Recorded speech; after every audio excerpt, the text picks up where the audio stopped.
Hello guys, welcome to my channel असल sociology. तो आज का जो टॉपिक है वो है विलेज एंड टाउन, गांव और कस्बा। आज हम जो है बहुत दिन बाद, विंटर की छुट्टियों के बाद, आज जो है इस टॉपिक को जो है हम देखेंगे, गांव और कस्बा।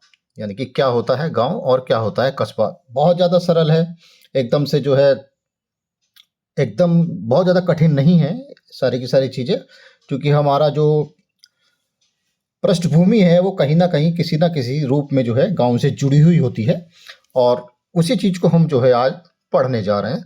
तो आइए देखते हैं पहले गाँव के बारे में क्या है। तो मानव निवास के स्थान को विद्वानों ने उनकी जनसंख्या, मकान की बनावट, प्रशासन तथा वैधानिक एवं सरकारी आधार पर कई भागों में विभक्त किया है, जिसमें पूर्वा गांव, कस्बा, नगर, मेगापोलिस, प्रदेश या क्षेत्र आदि प्रमुख हैं। हम यहाँ गांव एवं कस्बे की अवधारणा का उल्लेख करेंगे। ग्राम एवं कस्बा मानव के सामाजिक जीवन के दो पहलू हैं। 2011 की जनगणना के अनुसार भारत में 1.21 अरब की कुल जनसंख्या में से 833 मिलियन ग्रामीण क्षेत्र में निवास करते थे, जबकि 377 मिलियन शहरी क्षेत्र में निवास करते थे। 2011 की जनगणना के अनुसार भारत की कुल जनसंख्या 640,932 है ना। हालांकि इसमें से केवल 597,608 गांव ही बसे हुए हैं। तो जो गांवों की कुल जनसंख्या यानी कि गांवों की जो कुल संख्या है वो जो है इतनी है, 597,608 गांव ही बसे हुए हैं, अर्थात सेंसस गांव हैं। सेंसस गांव का मतलब, सेंसस विलेज का मतलब होता है जो हमारे सेंसस में यानी कि जो जनगणना में आए हुए हैं, यानी कि जिनको हमने जनगणना में कवर किया है उनको हम सेंसस गांव कहते हैं। गांव की प्रकृति से प्रत्यक्ष और निकट संपर्क पाया जाता है। जहां मानव और प्रकृति के बीच अंतःक्रिया का रूप अधिक निकट, प्रत्यक्ष और गहन है वह ग्राम, और जहां इन दोनों के बीच अप्रत्यक्ष और क्षीण है वह कस्बा एवं नगर है। ठीक है ना। तो जहां हम नेचर के साथ एकदम से नज़दीकी से निवास करते हैं, एकदम प्रत्यक्ष रूप से रहते हैं, उसको तो हम गांव कहें। और जहां नेचर के साथ जो है थोड़ी सी दूरी बन जाती है हमारी, और प्राथमिक संबंध नहीं होता है जहां पे प्रकृति के साथ, तो उसको जो है कस्बा या नगर कह सकते हैं। ठीक है ना। इन दोनों के पर्यावरण में पर्याप्त अंतर है। यह पर्यावरण संबंधी अंतर ही दो भिन्न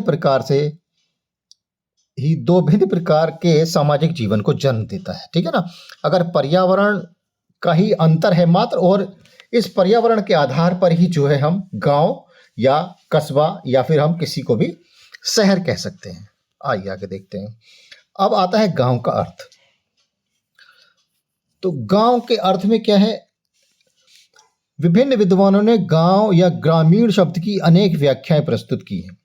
कुछ व्यक्तियों का मत है कि जहां आर्थिक एवं सामाजिक दृष्टि से पिछड़े हुए लोग रहते हों उसे गांव कहा जाए। ठीक है ना। यहाँ पे शब्द आया है पिछड़े हुए। ठीक है ना। तो जहां पिछड़े हुए लोग रहते हुए उसे गांव कहा जाता है। दूसरी ओर कुछ विद्वानों ने गांव या ग्रामीण शब्द उनके लिए उपयुक्त माना है जहां कृषि को मुख्य व्यवसाय के रूप में अपनाया गया हो। ठीक है ना। तो कुछ विद्वानों ने बताया है कि जहां पिछड़े हुए लोग रहते हुए उसको हम गांव कहेंगे, और विद्वानों ने बताया है कि गांव शब्द जो है जहां मुख्य रूप से कृषि को मुख्य व्यवसाय माना जाए, है ना, कृषि जो है मेन जो है ऑक्यूपेशन हो वहां के लोगों का, तो उसको गांव माना है। इसी आधार पर कृषि और ग्रामीण को पर्याय के रूप में प्रयोग किया जाता है। ठीक है ना। ये जो है एक दूसरे के पर्यायवाची हैं, यानी कि जहां कृषक और ग्रामीण हैं एक दूसरे के, इनको पर्याय के रूप में भी जो है प्रयोग किया गया है। ग्रामीण की एक व्याख्या नगरीय शब्द के विपरीत की गई है ना। यानी कि जो नगर है वो गांव के विपरीत है। इट मीन्स अगर गांव का हम अपोजिट कहेंगे तो वो क्या हो जाएगा, नगर हो जाएगा, यानी कि सिटी अगर अपोजिट है किसी का तो वो विलेज को जो है हम उसका उल्टा कर देते हैं। तो ये माना गया है। ठीक है।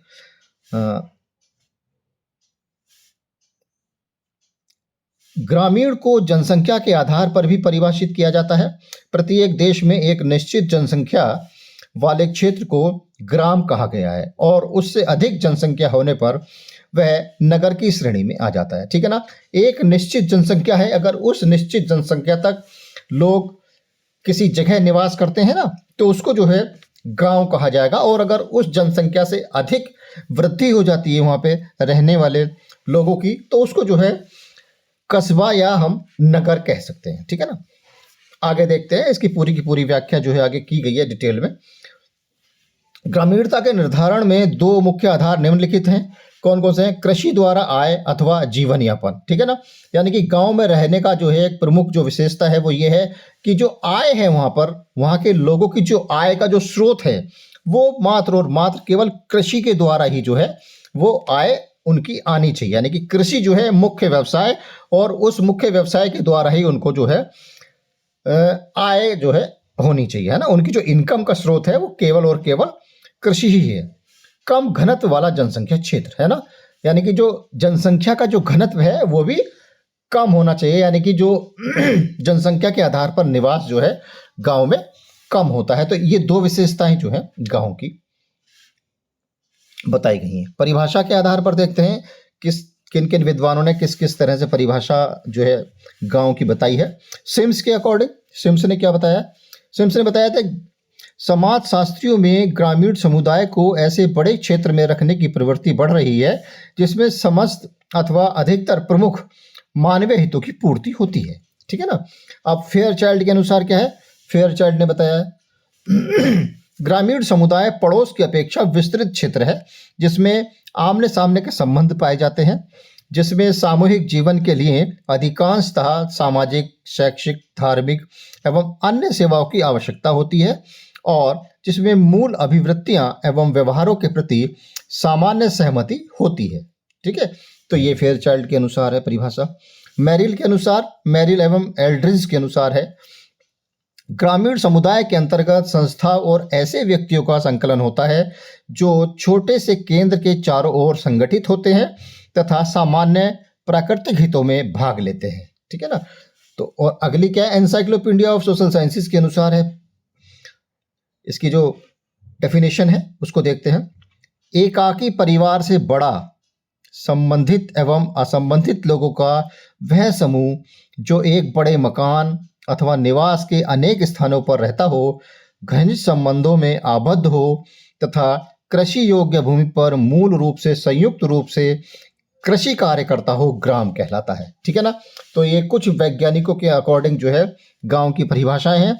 ज्यादातर लोगों ने जो है कोई बहुत ज़्यादा नई बातें नहीं बताई हैं, बस मिलजुल कर रहो, है ना। उनके बीच में जो है सामाजिक संबंध स्थापित हो, मूल अभिवृत्तियां हो और कृषि जो है मूल व्यवसाय हो। ठीक है ना। इन्हीं पे ही जो है ज़्यादा लोगों ने बात की है। आइए आगे देखते हैं। अब ये है गांव की विशेषताएं। गांव या ग्रामीण समुदाय, है ना, रूरल कम्युनिटी या विलेज की जो है कुछ करेक्टरिस्टिक्स जो हैं हम लोग देखते हैं, यानी क्या क्या विशेषताएं हैं उनकी। बस शॉर्ट में ही देखेंगे वरना तो बहुत ज़्यादा बड़ा हो जाता वीडियो, इसीलिए जो है वे पॉइंट वाइज हमने कर लिया है। तो सबसे पहली व्यवस्था जीवन यापन प्रकृति पर निर्भर। ठीक है। तो जो गांव की विशेषता है वो सबसे बड़ी विशेषता जो है वो यही है कि जो जीवन यापन है वो प्रकृति पर निर्भर होता है, यानी कि प्रकृति के चारों ओर घिरा हुआ जो वातावरण होता है वो सबसे बड़ी विशेषता गांव की होती है। सुबह उठेंगे तो एकदम से सूरज के दर्शन होंगे और लहलाते हुए खेतों के जो है एकदम से सामने घर भी जो ऐसे लगता है जैसे कि खेतों के आसपास ही बना हुआ है। तो वो जो है ना उस चीज़ को जो है फील कर सकते हैं हम लोग कि गांव का जो जीवन होता है कितना मतलब मधुर और कितना जो है आसान और कितना जो है सरल और कितना बहुत ही मतलब कहें कि एकदम बहुत अच्छे प्रकार का जो जीवन होता है वो गांव का होता है। दूसरा क्या है? समुदाय का आकार छोटा, यानी कि जो गांव का जो आकार होता है वो छोटा होता है, यानी कि जो छोटे छोटे स्थानों पर या एक छोटी छोटी जो है यानी कि जो कुल मिला के कहें कि जो जनसंख्या होती है वो कम होती है छोटे आकार के अकॉर्डिंग। तो इसके बाद जो है कम जनसंख्या, तो ये जो है कम जनसंख्या जो है गांव में पाई जाती है, बहुत ज़्यादा जनसंख्या गांव में नहीं पाई जाती है। और अगर एक निश्चित आकार का जो क्षेत्र होता है या निश्चित जनसंख्या वाला जो क्षेत्र होता है उसे कोई हम गांव कहते हैं, उससे अगर अधिक जनसंख्या हो जाती है तो वो जो है शहर या कस्बा बन जाता है। प्रकृति से घनिष्ठ संबंध, है ना, तो प्रकृति से घनिष्ठ संबंध पाया जाता है। प्राथमिक संबंधों की प्रधानता, प्राथमिक संबंधों की प्रधानता पाई जाती है। प्राथमिक संबंधों से तात्पर्य, प्राथमिक संबंध जो है होते हैं कि जिससे कि हम रोज मुलाकात हो, हमारी एकदम से आत्मीयता वाले संबंध हो, और जो है हम एक दूसरे के सुख दुख में जो है भागीदार बने, है ना। किसी को कुछ समस्या है, किसी को कोई दिक्कत है, कोई परेशानी है, तो हम जो है एक दूसरे के संबंधों में जो है एक दूसरे की जो है मदद करें एकदम से। तो इस प्रकार के जो संबंध होते हैं वो प्राथमिक संबंध होते हैं, है ना। रोज मुलाकात हो, रोज दुआ सलाम हो, है ना। ये नहीं है कि जो है मिले हुए जो है कई कई दिन हो गए, अड़ोसी को नहीं जानते हैं हम, पड़ोसी को नहीं जानते। तो ये विशेषता जो है जहाँ पे हम लोग बहुत बहुत कई कई महीने कई कई हफ्ते हो जाते हैं, जहाँ हम लोगों से मुलाकात नहीं कर पाते, तो वो द्वितीय प्रकार के संबंध होते हैं। और ये जो इस प्रकार के संबंध जो है बड़े बड़े शहरों में पाए जाते हैं, और ये शहर की विशेषता है ना। तो शहरों में तो द्वितीयक संबंध पाए जाते हैं, लेकिन हमारे गांव में जो है केवल प्राथमिक संबंध पाए जाते हैं। हम लोगों से रोज मिलते जुलते हैं, रोज दुख सुख की बातचीत करते हैं, ठीक है ना।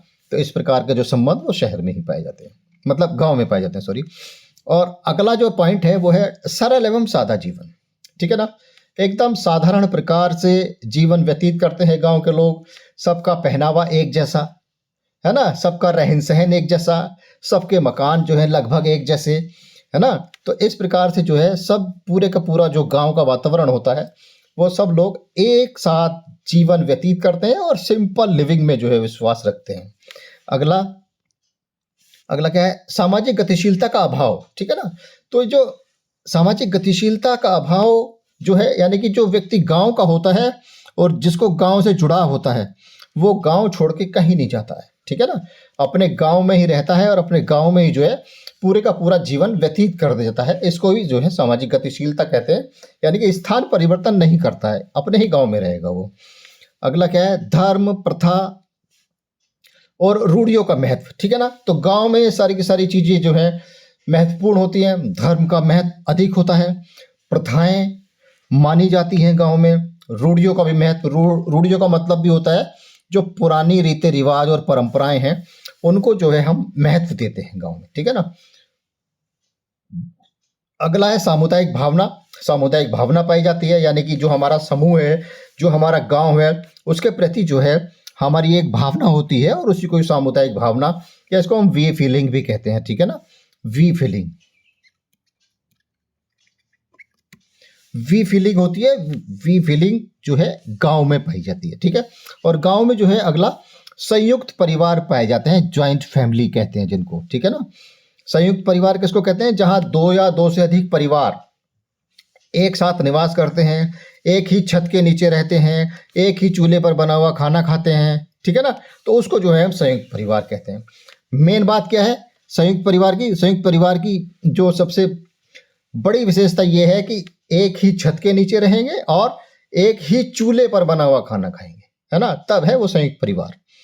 अगला क्या है, कृषि मुख्य व्यवसाय। ये तो हम शुरू से ही बात कर रहे हैं, ठीक है ना। जब से गांव की ये वीडियो शुरू हुई है तभी से जो है कृषि जो है मुख्य व्यवसाय के रूप में यहाँ होता है, और इसी के द्वारा जो है व्यक्ति अपना जीवन यापन करता है। तो कृषि जो है गांव का मुख्य व्यवसाय होता है। आगे देखते हैं, आगे क्या है, जाति प्रथा, है ना। तो गांव में जो है कास्ट सिस्टम भी जो है मायने रखता है, और बहुत बड़े पैमाने पर जो है कास्ट सिस्टम या जाति प्रथा जो है गांव में पाई जाती है। उसके बाद है जजमानी सिस्टम। तो जजमानी सिस्टम भी पाया जाता था गांवों में, लेकिन आज के समय में तो मुझे नहीं लगता कहीं जजमानी सिस्टम पाया जाता हो, ठीक है ना। तो जजमानी सिस्टम में जो है दो वर्ग होते हैं, एक तो होता है जजमान, ठीक है, और एक होता है कमीन, ठीक है ना। तो जो कमीन होता है वो जो है, या जजमान और कमीन दो वर्ग पाए जाते हैं, और इन दोनों के बीच में जो है आपस में जो है इंटरेक्शन होता है, कमीन जो है सेवक होते हैं, और जजमान जो है वो लोग होते हैं जिनकी सेवा ये लोग करते हैं, है ना। तो इन दोनों के बीच में जो इंटरेक्शन होता है गांव में, उसको जजमानी सिस्टम कहते हैं। तो कमीन जो है जजमान की सेवा करते हैं, और बदले में जो है जो जजमान होते हैं इनको या तो अनाज दे देते हैं, या इसके बदले में पैसे जो है इनकी सेवा के बदले में इनको पैसे दे देते हैं, ठीक है ना। तो ये जजमानी सिस्टम होता है। ग्राम पंचायतें पाई जाती हैं गाँव में, गाँव का अपना अलग सिस्टम है, ठीक है ना। उसमें जो है ग्राम पंचायत महत्वपूर्ण भूमिका निभाती है, और गांव के विकास के लिए ग्राम पंचायत जो है अपना एक अलग तरह से जो है रोल प्ले करती है। भाग्यवादी, ठीक है ना, गांव के लोग भाग्यवादी होते हैं, अपने भाग्य पर अधिक विश्वास करते हैं, ठीक है ना। अगर बरसात नहीं हुई तो सोचेंगे कि भाग्य में ऐसा ही लिखा था, तो इस बार हमारी फसल नहीं हो पाई, ठीक है ना। तो इस प्रकार से भी जो है और भी बहुत सारी चीजें हैं भाग्यवादी को लेकर के, तो भाग्यवादी होते हैं। जनमत का अधिक महत्व होता है, जनमत, है ना, यानी कि जो पब्लिक ओपिनियन होता है, यानी कि 4 आदमी अगर किसी बात को कहेंगे तो उसको जो है मान लिया जाता है गांव में, ठीक है। सामाजिक समरूपता, समरूपता का मतलब होता है सारे के सारे जो है एक ही समान प्रतीत होता है ना। सामाजिक समरूपता, या रहन सहन एक जैसा है, खान पान एक जैसा है ना, वहाँ का जो है क्या कहेंगे मकान जो है ज़्यादातर जो है सबके एक जैसे हैं, तो ये सामाजिक समरूपता का प्रतीक माना जाता है। स्त्रियों की निम्न स्थिति, गांव में जो है स्त्रियों की निम्न स्थिति जो है पाई जाती है, ये देखा भी होगा, इसके बहुत सारे कारण हैं, ठीक है ना। हम स्त्रियों को घर से बाहर नहीं जाने देते हैं, और उनको जो है क्या कहते हैं कि अपने से यानी कि जो पुरुष होता है ना, वो अपने से निम्न समझता है स्त्रियों को, कि हमारा जो है जो स्थान है वो हमेशा स्त्रियों से उच्च है, जबकि ऐसा नहीं मानना चाहिए, है ना। लगभग आधी आबादी है महिलाएं, तो उनको भी जो है बराबर का सम्मान, बराबर का जो है दर्जा जो है मिलना चाहिए, लेकिन अभी थोड़ा सा समय लगेगा उस चीज़ में, है ना। लेकिन आजकल जो स्त्रियां हैं वो हर क्षेत्र में जो है अपने आप को जो है साबित कर रही हैं, और अपना नया रोज का रोज जो है नया एक कीर्तिमान स्थापित कर रही हैं। तो गांव में जो है थोड़ी सी अभी स्थिति निम्न है स्त्रियों की, तो उसमें थोड़े से समय बाद हो सकता है ठीक हो जाएगी सारी की सारी स्थिति। और अगला क्या है, अशिक्षा। गांव में जो है अशिक्षा भी जो है थोड़ी सी पाई जाती है, अशिक्षा का भी थोड़ा सा महत्व जो है गांव में पाया जाता है। और उसके बाद है आत्मनिर्भरता, यानी कि जो गांव के जो लोग होते हैं वो जो है आत्मनिर्भरता का जो है उनके अंदर पाया जाता है, किसी बहुत ज़्यादा डिपेंड नहीं होते हैं, बहुत सारे काम वो जो खुद से ही कर लेते हैं, ठीक है ना, आत्मनिर्भरता पाया जाता है।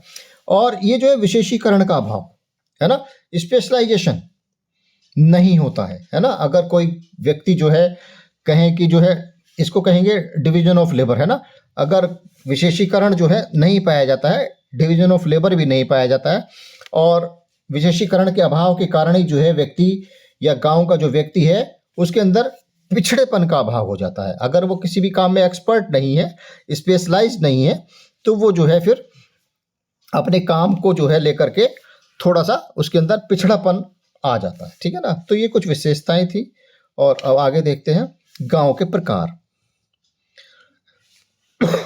सॉरी, गांव के प्रकार क्या है, टाइप्स ऑफ विलेजेस में देखते हैं। सबसे पहले धर्म के आधार पर, on the basis of epics. तो रामायण और महाभारत में 2 प्रकार के गांव, घोष तथा ग्राम का उल्लेख मिलता है। पहले तो घोष और दूसरा जो है ग्राम, ठीक है ना। यानी कि रामायण और महाभारत में 2 प्रकार के गांव, घोष और ग्राम का उल्लेख मिलता है। घोष ग्राम से आकार में छोटा, यानी कि जो घोष है वो छोटा होता है और जंगल के पास बसा होता था, ठीक है। ऐसे गांव में पशुचरण मुख्य व्यवसाय था, ठीक है ना। तो जो घोष था उसमें जो है पशुचरण मुख्य व्यवसाय था, और इसके निवासी दूध बेचने का कार्य करते थे। आगे बात समझ में। ग्राम का आकार घोष से बड़ा, यानी कि जो घोष है वो छोटा है और जो ग्राम है वो बड़ा है। और ग्राम का आकार घोष से बड़ा होता था। इनके निवासियों का मुख्य व्यवसाय कृषि था, ठीक है।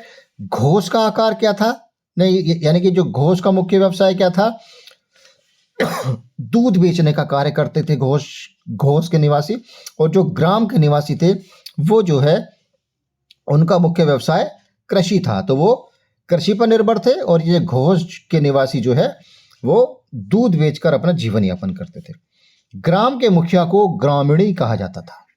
ठीक है, तो जो गांव का जो मुखिया होता था, जो ग्राम का मुखिया होता था, ये हम रामायण और महाभारत समय के काल की बात कर रहे हैं, उस समय का जो उल्लेख है वो है ये। ठीक है ना, घोष और ग्राम, घोष दूध बेचने का काम करते थे, और ग्राम जो है इनका जो काम था वो मुख्यतः कृषि पर आधारित था, और जो गांव का जो मुखिया होता था उसको हम ग्रामीणी कहा जाता था, है ना, इनको ग्रामीणी कहते थे। दूसरा क्या है, डॉक्टर एस.सी. दुबे का जो वर्गीकरण है वो हम देखते हैं। तो एस.सी. दुबे ने जो है छह आधार पर प्रस्तुत किया है गांव को। ठीक है, गांव का जो वर्गीकरण है उनके जो है 6 पॉइंट जो है इन्होंने बताए हैं। उसमें देखते हैं सबसे पहला क्या है, आकार, जनसंख्या और भू क्षेत्र के आधार पर। ठीक है, तो जो एस.सी. दुबे जी का जो वर्गीकरण है, सबसे पहला उन्होंने आकार को माना है, जनसंख्या को, और भू क्षेत्र के आधार पर इन्होंने वर्गीकरण किया है। दूसरा क्या है, प्रजातीय तत्व और जातीय के आधार पर। ठीक, तीसरा क्या है, भूमि के स्वामित्व के आधार पर। चौथा है अधिकार और सत्ता के आधार पर। पांचवा है दूसरे समुदायों से दूरी के आधार पर, और जो छठा है वो है स्थानीय परंपरा के आधार पर। ठीक है, तो ये कुल मिलाकर के 6 आधार हैं, है ना, 6 आधारों पर जो एस.सी. दुबे ने जो है वर्गीकरण किया है गांव का, ये इंपॉर्टेंट है। आगे देखते हैं, भारतीय गांवों की सामाजिक संरचना। ठीक है, भारतीय गांवों की सामाजिक संरचना यानी कि जो स्ट्रक्चर है गांव का, सोशल स्ट्रक्चर है, वो किस प्रकार का है, और किन किन विद्वानों ने इसके बारे में बात की है, उसको लेकर के थोड़ी सी चर्चा हम लोग करेंगे। तो इसमें क्या है, भारतीय गांवों की सामाजिक संरचना का अध्ययन अनेक विद्वानों ने किया, जिसमें दुबे, श्रीनिवास, मैकमेरिट, Milton Singer, Radcliffe Brown, Majumdar, B R. Chauhan आदि प्रमुख हैं। तो ये जितने भी नाम लिए हैं, इन्होंने सब ने किसी न किसी रूप में जो है गांव की स्टडी कर रखी है। Srinivas ji, McMerritt, Milton Singer, है ना, Radcliffe Brown, Majumdar, B R. Chauhan आदि, ये जो है बिल्कुल जो है इनका जो स्पेशलाइजेशन है वो गांवों को ही लेकर के इनकी अपनी एक अलग पहचान बनी हुई है। तो डॉक्टर दुबे का विचार है कि प्रत्येक भारतीय गांव का एक इतिहास होता है, मूल्य और विचारों की एक व्यवस्था होती है, अतः प्रत्येक गांव का ग्रामीण संगठन के संदर्भ में ही देखा जाना चाहिए, यानी कि प्रत्येक गांव को जो है ग्रामीण संगठन के संदर्भ में ही देखा जाना चाहिए। वे कहते हैं कि भारतीय ग्रामीण संरचना को समझने के लिए लघु स्तर पर अनेक हिस्सों में गांव का अध्ययन करके हम गांव के विभिन्न पक्ष एवं विशेषताओं की जानकारी प्राप्त कर लेते हैं, तथा उनके आधार पर भारतीय गांव के बारे में सामान्यकरण प्रस्तुत कर सकते हैं। ठीक है ना, तो ये इन्होंने जो है डॉक्टर दुबे ने जो है ये बात बताई है कि भारतीय ग्रामीण संरचना को समझने के लिए लघु स्तर पर अनेक हिस्सों में गांव का अध्ययन करके हम गांव के विभिन्न पक्षों का एवं विशेषताओं की जानकारी प्राप्त, यानी कि इन्होंने बताया कि छोटे छोटे स्तर पर गांव, यानी कि लघु स्तर का मतलब छोटे छोटे स्तर पर ये छोटे छोटे हिस्सों में जा करके गांव का अध्ययन करेंगे, छोटे छोटे यानी कि क्षेत्रों में बांट करके गांव का अध्ययन करेंगे, तो जो है बहुत ज़्यादा विशेषताएं या विभिन्न हम गांव के प्रत्येक पहलू को जो है जान सकते हैं, गांव के यानी कि प्रत्येक पक्ष को जो है हम का अध्ययन जो है हम कर सकते हैं, अगर हम छोटे छोटे स्तर पर जाकर के हम गांव की अगर अध्ययन करना चाहें तो, है ना, तो छोटे छोटे स्तर पर जाकर। और फिर जो है जब हम छोटे छोटे यानी कि स्तर बनाएंगे और छोटे छोटे क्षेत्रों पर जाकर के जो है गांव का अध्ययन करेंगे, और फिर हम उस गांव के बारे में जो है एक सामान्यकरण प्रस्तुत कर सकते हैं। ठीक है ना, सामान्यकरण प्रस्तुत कर देंगे तो जो है हमारी जो अध्ययन होगा हमारा वो एक सार्थक हो जाएगा। मैकमेरिट ने भी उत्तर प्रदेश के गांव किशनगढ़ी का अध्ययन किया। भारतीय गांव की सामाजिक संरचना में दुबे नातेदारी और जाति तथा भौगोलिक सीमा के संबंधों को प्रमुख मानते हैं। ठीक है, भारतीय गांव की सामाजिक संरचना के प्रमुख अंग इस प्रकार हैं। ठीक है, तो अब जो सामाजिक यानी कि जो सामाजिक संरचना है गांव की, वो हम देखेंगे क्या क्या चीज़ें जो है। स्ट्रक्चर तो हम लोग पढ़ ही चुके हैं पहले। स्ट्रक्चर का मतलब होता है कोई भी चीज़ जिस चीज़ के मतलब द्वारा बनी हुई होती है, यानी कि उसकी संरचना किस प्रकार की है, ठीक है ना। जैसे कि हमारी सोसाइटी बनी हुई, तो सोसाइटी जो बनी हुई है तो सोसाइटी की भी एक स्ट्रक्चर है, सोसाइटी का भी अपना एक जो है संरचना है। तो उस एक निश्चित क्रम में अगर कुछ चीज़ें लगेंगी तो वो जो है किसी भी संरचना का निर्माण करती हैं, जैसे कि समिति, संरचना, है ना, और विवाह, परिवार, नातेदारी, ये सारी की सारी चीज़ें जो हैं, ये प्रथा, परंपराएं, मूल्य, ये सारी की सारी जो है सामाजिक संरचना के तत्व हैं, है ना। और इनको अगर हम एक साथ मिलाएंगे तो वो जो है किसी भी संरचना का निर्माण कर देंगी, है ना। तो इसी को ही जो है संरचना कहते हैं हम लोग, ठीक है। तो संरचना के प्रमुख अंग जो है इस प्रकार हैं। परिवार, विवाह एवं नातेदारी, ठीक है, ये बड़ा जो है इंपॉर्टेंट है। कास्ट, जाति, ग्राम पंचायत होती हैं गांव की संरचना में, और आर्थिक संस्थाएं होती हैं, धर्म होता है, और शैक्षिक संस्थाएं होती हैं। तो गांव की संरचना के लिए ये जो है, ये भी जो है इन्होंने 6 जो है प्रमुख अंग या इस प्रकार की जो सामाजिक संरचना के जो तत्व हैं वो जो है इन्होंने बताए हैं यहाँ पर, ठीक है। आगे देखो, ये जो है मैंने कुछ जो है कुछ समाजशास्त्री हैं और इनका जो अध्ययन है वो गांव से संबंधित है, और उनकी कुछ किताब और इनका अध्ययन कहाँ कहाँ पर है, और उनकी कौन कौन सी प्रमुख किताबें हैं जिनके के द्वारा इनको फेम मिली है, जिनके द्वारा ये जो है फेमस हुए हैं, एक आम आदमी से जो है समाजशास्त्री बन गए। तो ये मैंने इसमें कुछ लिखा है, और इनकी जो स्टडी है, इनका जो अध्ययन है वो गांव से ही रिलेटेड है, ठीक है ना। तो क्योंकि हम गांव पढ़ रहे हैं और गांव के 2-4 वैज्ञानिक ना पता हो, 2-4 जो है समाजशास्त्री ना पता हो, तो फिर वो बेकार है ना। तो ये जो प्रमुख समाजशास्त्री और उनके अध्ययन है और उनका अध्ययन क्षेत्र है, ठीक है ना, और उनकी जो किताबें हैं वो मैंने जो है इसमें लिखने की कोशिश की है, और ये इम्पोर्टेंट है ज़्यादातर एग्जाम्स में पूछी जाने वाली चीज़ है ना, और इम्पोर्टेंट है, और बहुत ज़्यादा इम्पोर्टेंट है ये। और ये 4-5 लोग जो हैं ये हमेशा किसी ना किसी कंपटीशन में, किसी ना किसी एग्ज़ाम में आपको देखने को मिलेंगे, ठीक है। तो पहला है एस.सी. दुबे, ठीक है। तो एस.सी. दुबे समीर पेट, ठीक है। एस.सी. दुबे के साथ जो है समीर पेट जो है जुड़ा हुआ है। समीर पेट एक गांव है, ठीक है। समीर पेट जो है गांव है एक, जो तेलंगाना में है, ठीक। तेलंगाना में है समीर पेट गांव। तो एस.सी. दुबे ने समीर पेट गांव का अध्ययन किया जो तेलंगाना में स्थित है, और इन्होंने जो है इस गांव का अध्ययन करने के बाद एन इंडियन विलेज ये किताब जो है लिखी, है ना। और इनकी दूसरी किताब है इंडियाज चेंजिंग विलेज, ठीक है। ये 2 किताबें हैं जो लगभग एक सी हैं, एन इंडियन विलेज और इंडियाज चेंजिंग विलेज। तो एस.सी. दुबे के साथ समीर पेट, समीर पेट कहाँ है, तेलंगाना में है। तेलंगाना का अध्ययन करने के बाद एन इंडियन विलेज किताब लिखी इन्होंने, और इनकी जो दूसरी किताब है वो है इंडियाज चेंजिंग विलेज, ठीक है। तो दूसरा नाम एम.एन. श्रीनिवास। एम.एन. श्रीनिवास ने जो है रामपुरा गांव का अध्ययन किया जो मैसूर में है, ठीक है। एम.एन. श्रीनिवास ने रामपुरा गांव का अध्ययन किया जो मैसूर में है, और इनकी किताब का नाम है इंडियाज विलेजेस, ठीक है। ये भी 1955 में लिखी गई है, और एन इंडियन विलेज भी 1955 में लिखी गई है, ठीक है। तो एम.एन. श्रीनिवास रामपुरा विलेज कहाँ है, मैसूर में है, और इनकी जो पुस्तक है इंडियाज विलेजेस जो 1955 में लिखी गई है, ठीक है। बहुत इंपॉर्टेंट है। तीसरा क्या है, लुइस डुमो। लुइस डुमो ने जो है तमिलनाडु में जो है अध्ययन किया, यानी कि दक्षिण भारत में अध्ययन किया, परमली कल्लार समुदाय का, है ना। परमली कल्लार समुदाय का अध्ययन किया लुइस डुमो ने। अंग्रेज थे लेकिन भारत में आकर के अध्ययन किया, प्रसिद्धि मिली, और इन्होंने किताब लिखी होमो हायरार्कियस जो 1970 में लिखी गई है, ठीक है। लुइस डुमो, परमली कल्लार, तमिलनाडु, होमो हायरार्कियस 1970। फिर आते हैं मैक्के मेरिट। मैक्किमेरिट ने किशनगढ़ी गांव का अध्ययन किया।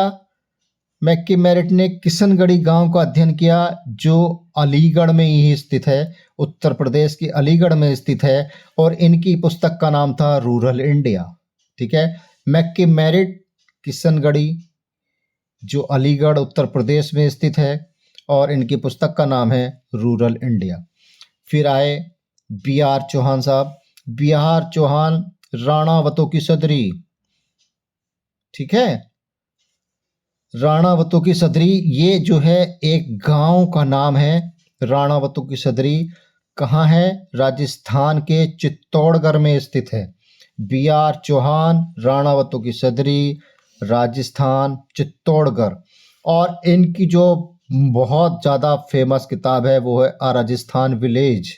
ठीक है, अ राजस्थान विलेज। तो इस प्रकार से जो है बी आर चौहान राणावतों की सदरी या सादरी या सदड़ी, कुछ भी कह सकते हैं।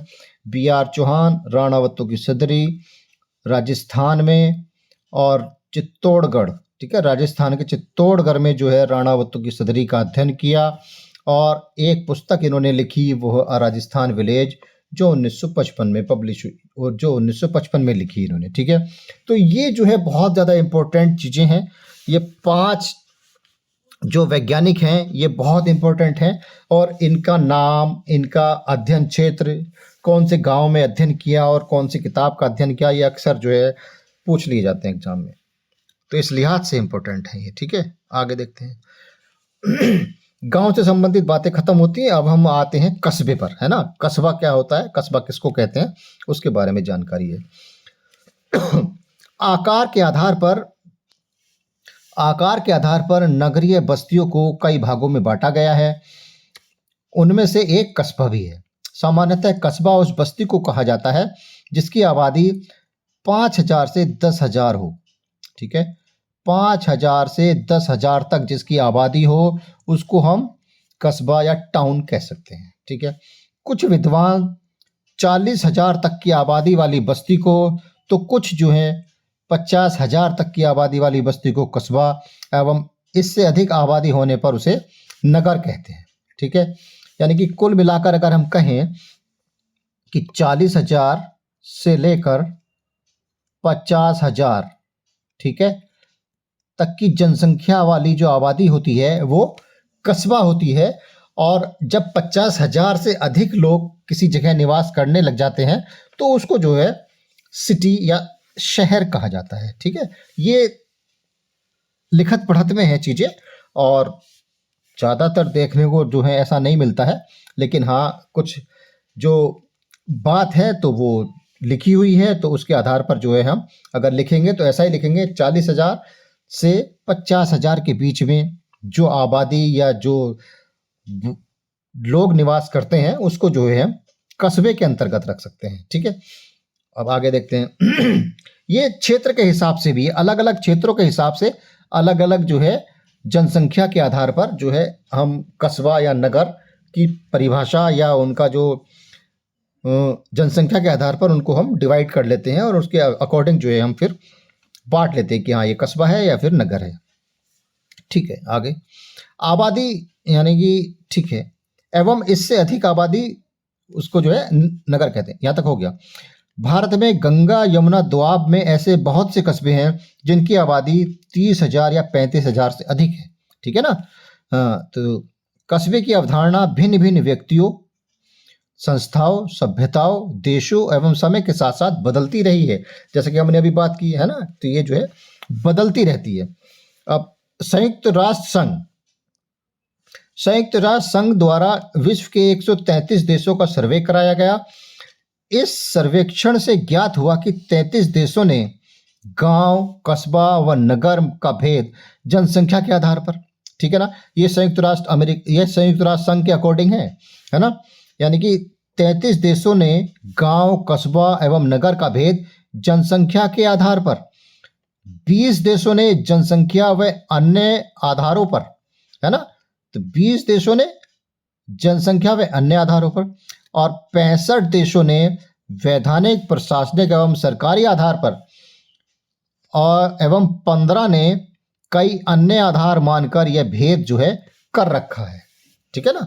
तो अलग अलग क्षेत्रों ने अलग अलग हिसाब से, है ना, तो कस्बे की और नगर को जो है अपने हिसाब से, यानी कि जो उनको सही लगा उस हिसाब से जो है उन्होंने जनसंख्या के आधार पर बांटा, किसी ने जो है भौगोलिक क्षेत्र के आधार पर बांटा, किसी ने जो है अन्य क्षेत्रों को जो है आधार मानकर कस्बा या शहर का जो है डिवाइडेशन कर दिया और उसको जो है बसा दिया। ठीक है। कस्बा भी नगरीय क्षेत्र ही है, कस्बा भी नगरीय क्षेत्र ही है, किंतु वह नगर की तुलना में छोटा होता है। ठीक। कई बार अंग्रेजी के टाउन तथा सिटी शब्द का प्रयोग समानार्थक शब्द में होता है। ब्रिटेन में नगरीय क्षेत्र के लिए आज भी टाउन का प्रयोग होता है। ये देखो इंपॉर्टेंट है, ब्रिटेन में नगरीय क्षेत्र के लिए आज भी टाउन का प्रयोग होता है। सिटी शब्द का प्रयोग रोमन साम्राज्य एवं ब्रिटेन के उन नगरों के लिए होता था जहां प्रधान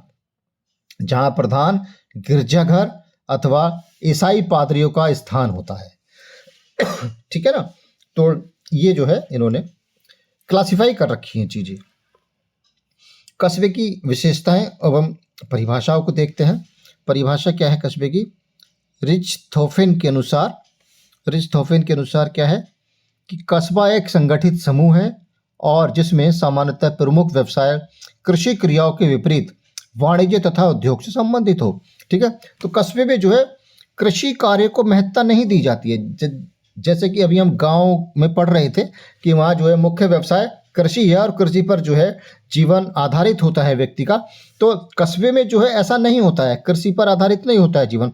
अन्य जो विपरीत, यानी कृषि के विपरीत जो कार्य होते हैं, यानी कि वाणिज्य, ठीक है, एवं उद्योग धंधों में लगा हुआ होता है, तो उसको जो है वरीयता देते हैं और फिर उसको मानते हैं कि हाँ ये कस्बा है। जहाँ कृषि कार्य के विपरीत कार्य हो रहे हो, कृषि क्रियाएं जो है कम हो रही हो, उसको जो है हम कस्बा या फिर शहर कह सकते हैं, है ना।